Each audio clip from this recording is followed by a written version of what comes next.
You're listening to Real Love, Real Stories TV and podcast. I am so excited you're here. My name is Kanu and I'm the host, and I am bringing to you another love story. Enjoy. Right, so welcome to Real Love, Real Stories. I'm really excited to have you on here and sharing your journey. So why don't we have you start by introducing yourself? Well, my name is Jacqueline J. Holness. I'm a journalist living in Metro Atlanta. I've written a book. My debut novel is called Destination Wedding, and it came out in December 2019.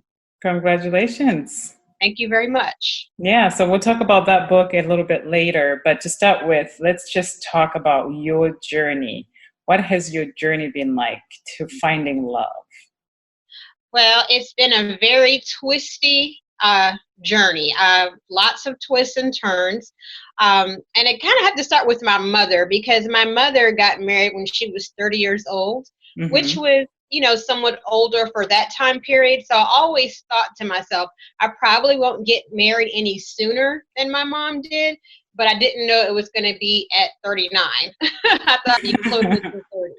So I already had that mindset. And I also knew that I didn't want to get married in my 20s. I knew that I wanted to kind of explore life as a single person, and I just wanted to do that first, and then I thought I would be ready for love. So when I was on the cusp of turning 30, I thought that, okay, I've decided I want to get married. Surely within the next year or two tops, I will realize that plan. But that is not what happened. Instead, it took 7 years of diligent work and dating to get to my goal. And like I said, I got married when I was 39, but I started dating my husband when I was 37. So when I turned 30, I met this guy, and I thought, well, he's I think he said he was a deacon at his church. He was very smart, an attorney. He later became a judge. We went to the same school. We had a lot in common. College, I should say. We had a lot in common. And I was like, this is going to be it. Right. And it was the very beginning. It was the very beginning. But it was, it was enjoyable at the well, looking back, it was enjoyable. At the time, it was agony, because I thought, wow, we have so much in common. We went to the same college. He's of the same faith that I am. We like the same things. What could be wrong? And as it turned out, it wasn't right at all. And so there went that, and then there was therapy. There were all kinds of self-help books. There was talking to strangers on the street, asking questions like, how did this happen for you? I mean, all of those things. And ultimately, and it's funny because my father, he's a retired pastor, but he had been a pastor from the time I was 6 years old up until recently. And it's so funny that my husband ended up being at my home church that I've been at since I was 6 years old. So I went all around the world to come back to my home church. And that's where he was all the time. Yeah. But before we move on to that part, because I'm excited to hear about that relationship, but there was something that you learned from the guy that you dated before the judge, and there was something he said to you, I think, that sort of opened your eyes, right? It did. We had an argument, and I can't remember what we were arguing about, but we were at his house, and, I'm a very headstrong, aggressive person. And so he said something to me that I did not like, and I asked him to apologize. He did not apologize. So I got in my car and I sped home, and, I just assumed that, within the next day or so that we would talk, and, we would smooth it over and it would be fine. But I want to say it took a few weeks before we communicated again, and I'm not sure if he called me or I called him. I know some time went by, and when we finally talked, I was saying, what's going on here? We had this argument. I thought we would smooth it over. We seem like we're a really good match. What's going on? And he said, I like you. I think you're pretty. I think you're smart, but, we're not a good match. We wouldn't work. We're too similar for us to be together. And when he broke it down, he basically said that my temperament was similar to his, is that I'm a very in your face, aggressive type of woman. And I think he wanted a more laid back type of woman who wouldn't challenge him in that way. Not to say that he didn't want a smart, accomplished woman, but the temperament wasn't what he was looking for in a long-term relationship. Yeah, I like that a lot. I date you again. Yeah, I wanted you to share that because, I can relate to that so much as a person who's been called a strong woman. And thinking about even like the guys that I end up being attracted to are sort of that also strong personality. And it doesn't always work. So, I appreciate you sharing that part because it helps me even know that sometimes, maybe you need to, they say opposites attract. So maybe finding somebody who's not. So on that note, so your husband now, so you said you did a 360 and ended up coming back to your home church and then you met him. So tell us about him.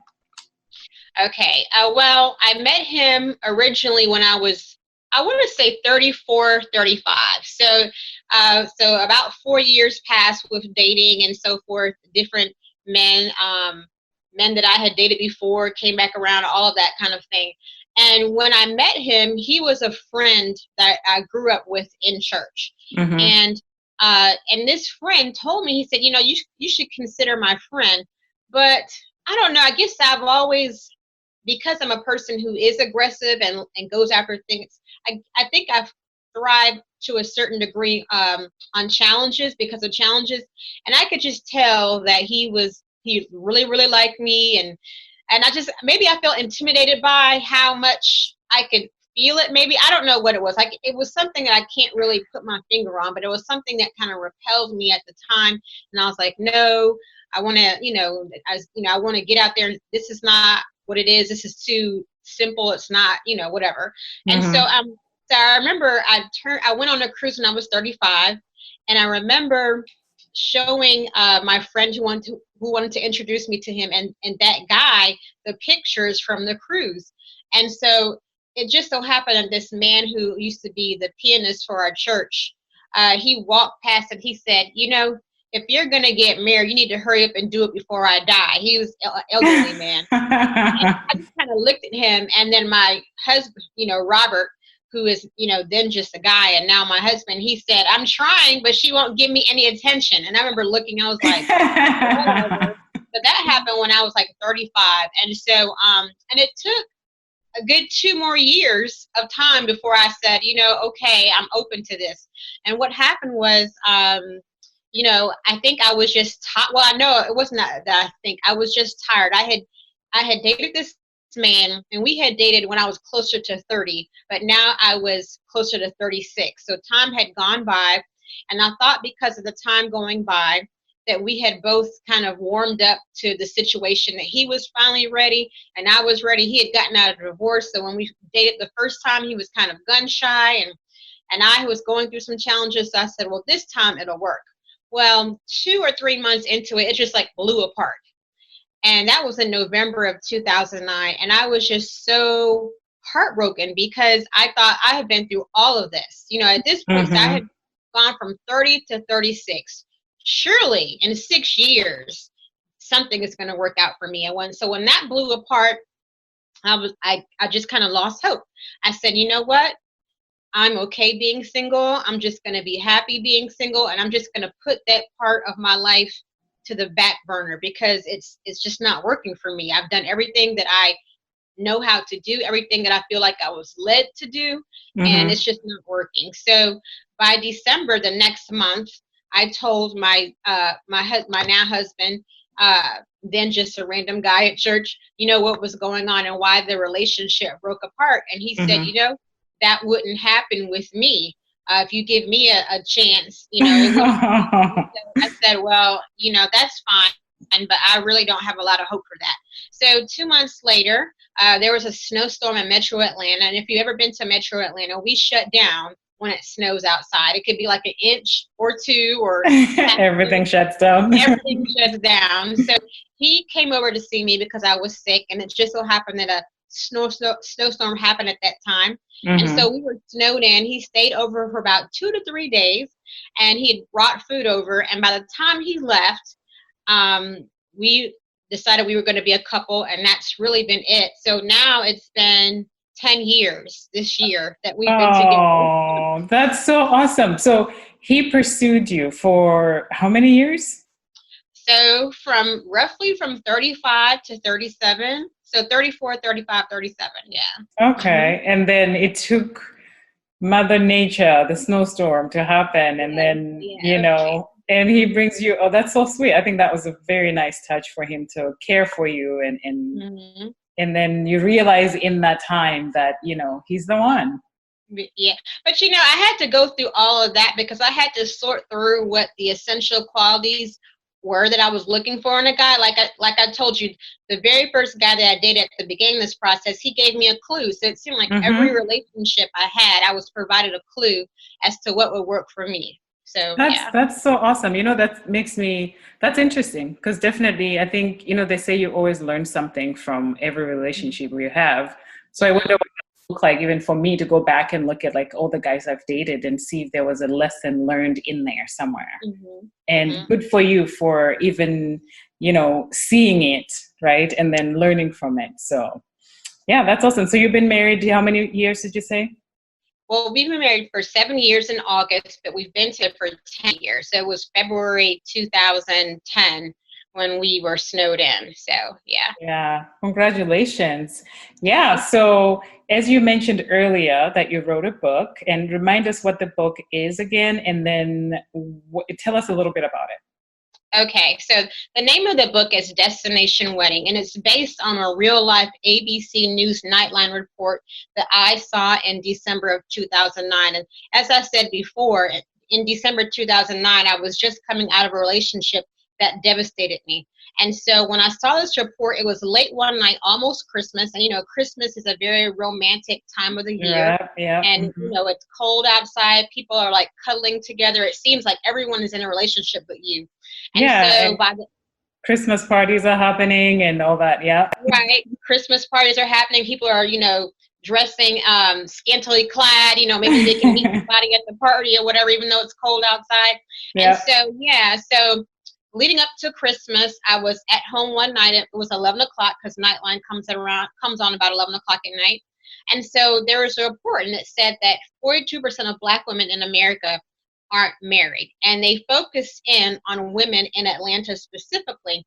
And so they interviewed 4 women, and all the women were accomplished and beautiful women. And so I thought to myself, and one was a cheerleader, like an Atlanta Falcons cheerleader, and an attorney running for state court judge. And I said, well, if she, as a Atlanta Falcons cheerleader and an attorney who's running for a state court judge, cannot meet a suitable man, then what hope is there for me? I'm not a Falcons cheerleader. So when I saw the report, I was devastated. And so, so even though 2 months after that, I did start dating my husband, that report kept turning over in my mind. And I thought, what if I wrote a novel about these fictional women who saw the report and decided to defy the statistics and get married within a year's time? And so that's what the book is about, these fictional women, Jarena, Sonalda, Mimi, and Whitney. 3 of them are trying to get married in a year. And then the 4th one, Whitney, is like their married love coach. Oh, nice. So a little bit about that report. You are not saying you saw it and you disagreed with it. It's just you saw it and you were like, all these accomplished women, beautiful women, if they cannot find love, then what hope is there for me, right? Is that what you're saying? Okay. Okay.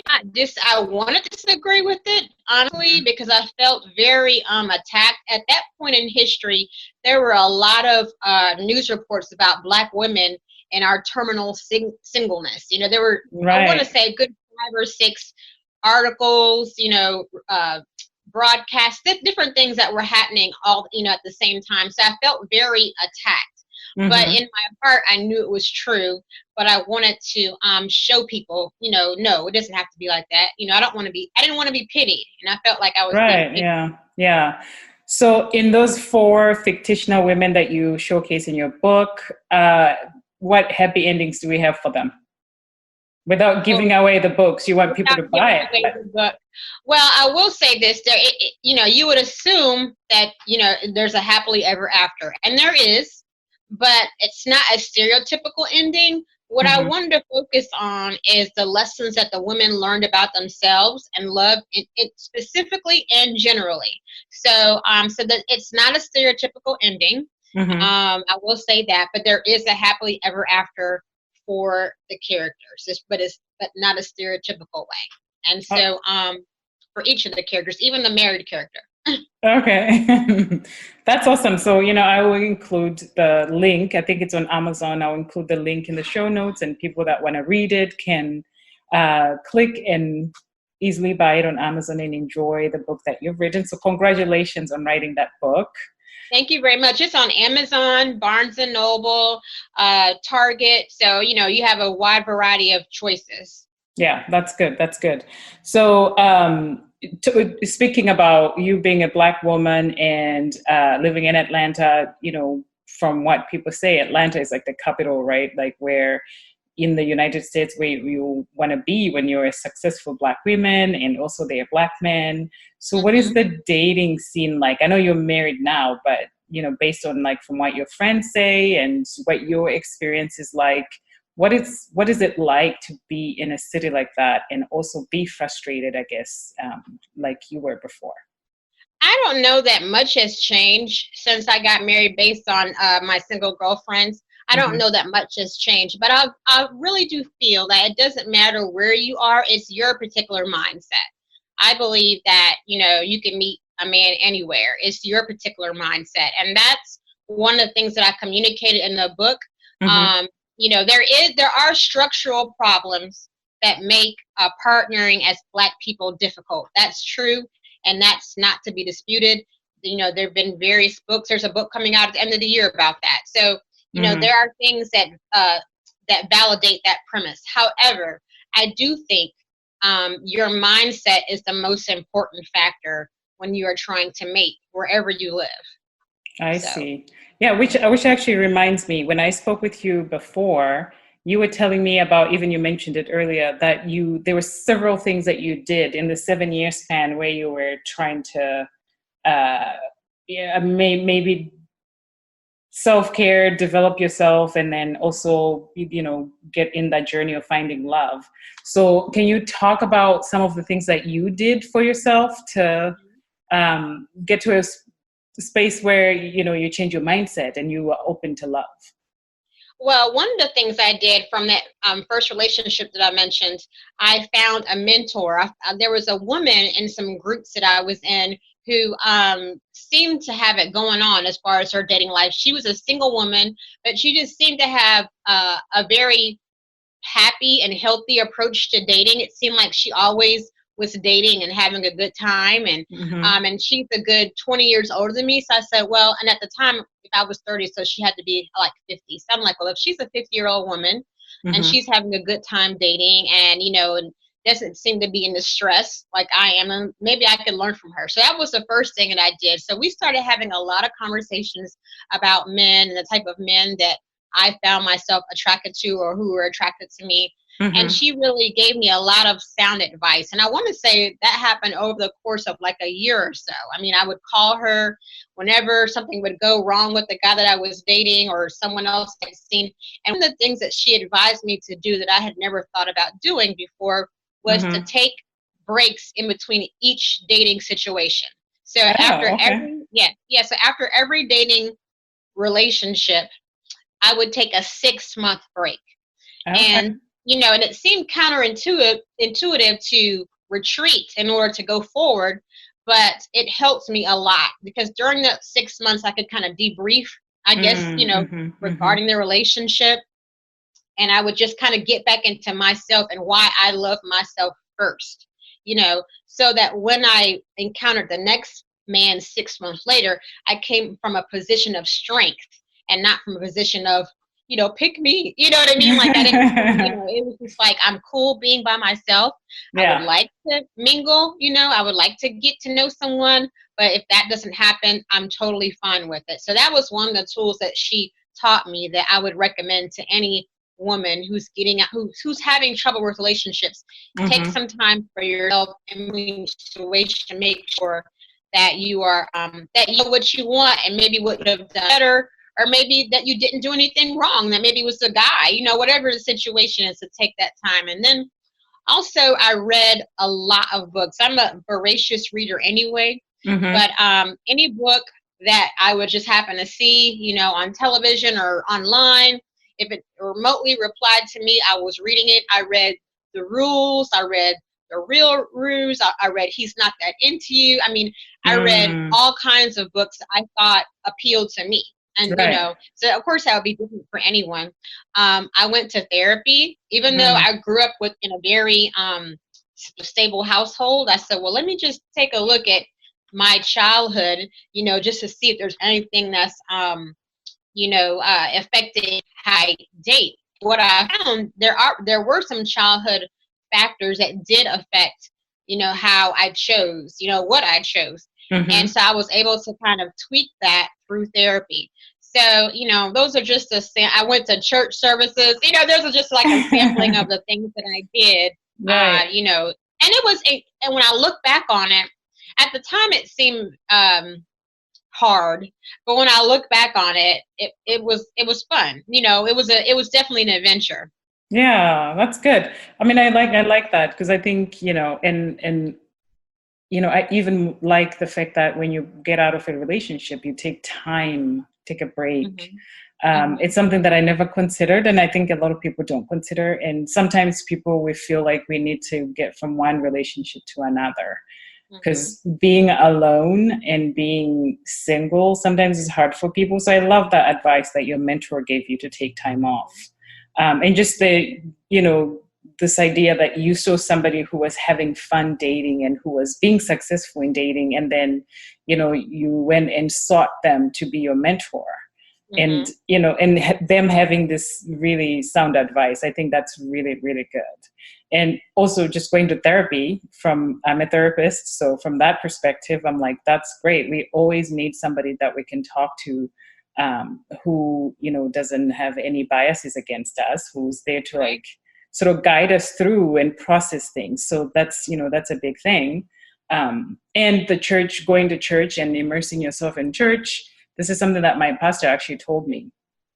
He said that single people, like, he actually said, you know, we tend to go online and find love and all that. He thinks that's great, but I think mostly, he said, you should immerse yourself in church and do God's work. And in that, you're opening yourself up, one, to meet somebody from your own church. Like, you ended up being with somebody from your own church.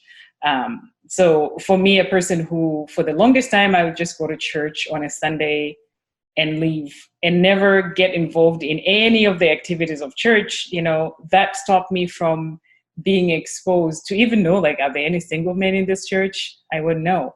But, you know, I like that you were doing that. And, you know, for me, I'm also doing the same thing now, where I'm doing more and more stuff at church and getting to meet people and getting to know, not necessarily just like I'm looking for people that are single, but it's a good distraction that I don't sit here and just, you know, be sad that I'm single. So I think you can meet someone anywhere. Another thing that I learned, I don't know if it was from reading a book, but to be friendly to everyone, like men and women, like everyone. Like, so if I were at a gas station, I remember, I can't remember how long ago it was, but I was single, and this man, he looked to be a bum. You know, I was at a gas station. And so he kind of came up to me, and so he said something like, maybe he wants to get to know me. And I was like, well, no thanks, but I smiled. And he said, well, you could be blocking your blessing. I was like, well, thanks, but no thanks. But I, you know, I did smile. I laughed with him, and I just learned, because I think a lot of times, you know, we walk around looking too serious. Yes. You know? And so that was one of the things that I, like I said, I don't know if I read it in a book, but I just learned how to smile with everyone. So I was open with everyone, men, women, whatever. You spoke to me, or even if you didn't, I would smile. And I noticed that people approach you more in general when you tend to have a smile on your face. So absolutely. Being open to everyone, I think, opened up the doors for me to meet men as well. So yeah, absolutely. This is something that I was talking to my friend about, that exactly, that, you know, this year, which sadly I'm not able to do what I'm supposed to be doing in terms of going out and, you know, going on a date, like dating myself.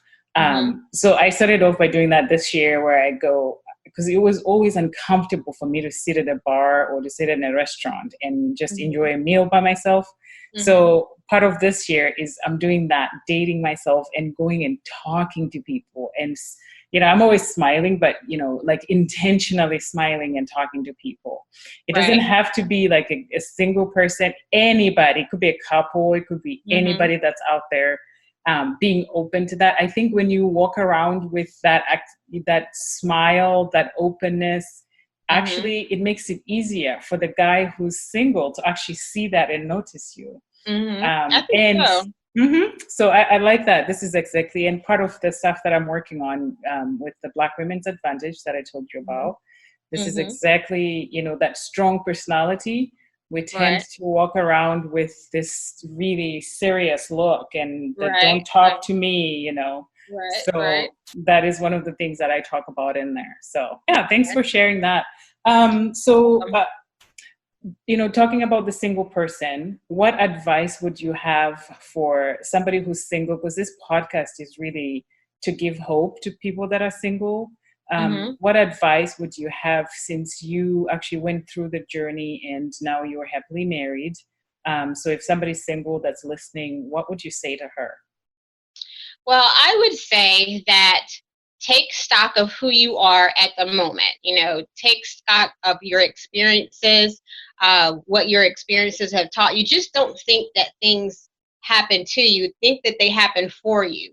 So, so look at each dating relationship that you've had, get a notebook out and write down, a paragraph about each relationship and go through it if there's a pattern, then once you have that pattern, seek out situations that teach you about those patterns. It may be books, it may be therapy, it may be a church group that addresses that. But look at it as all of a learning process. I mean, all of this, to me, we're supposed to be learning about ourselves all the time, whether you're single or you're married. And so in the single dream, you want to be married, you want to be partnered up. So learn about what it takes to be partnered up and just look at it as a grand adventure. And that's love school, I love school. So look at it as something, a course you're taking on your relationships, and don't let it bog you down too much. It's sometimes it's hard, but just because I have been through it, I know when you look back on it, you'll treasure all those experiences that get you to your goal. Anything that you were hoping I would ask you in this interview that we didn't talk about that you want to share with the audience? So I talked about the smile, and always look your best. I know that sounds like very, sexist or whatever. And I'm not saying you have to look like a glam model every time you walk out the door. But why not? Why not if you can? I think, sometimes, people discount, what, a nice fit would do, or getting your hair done or whatever. And just, looking good makes you feel good. So that, even though most of what I'm talking about is inner work, the outer needs to reflect the inner work that you're doing on yourself. To me, it's appropriate self-esteem to take care of your inside and your outside. So that's what I would add. Absolutely. And I love, I don't know if it's a dress or that color you're wearing, that top. You look gorgeous. Oh, thank you. Yes, this is bright pink is a flirty color. Yes. Yes, you look beautiful. Thank you. Yeah. So, how can people connect with you if they want to connect with you?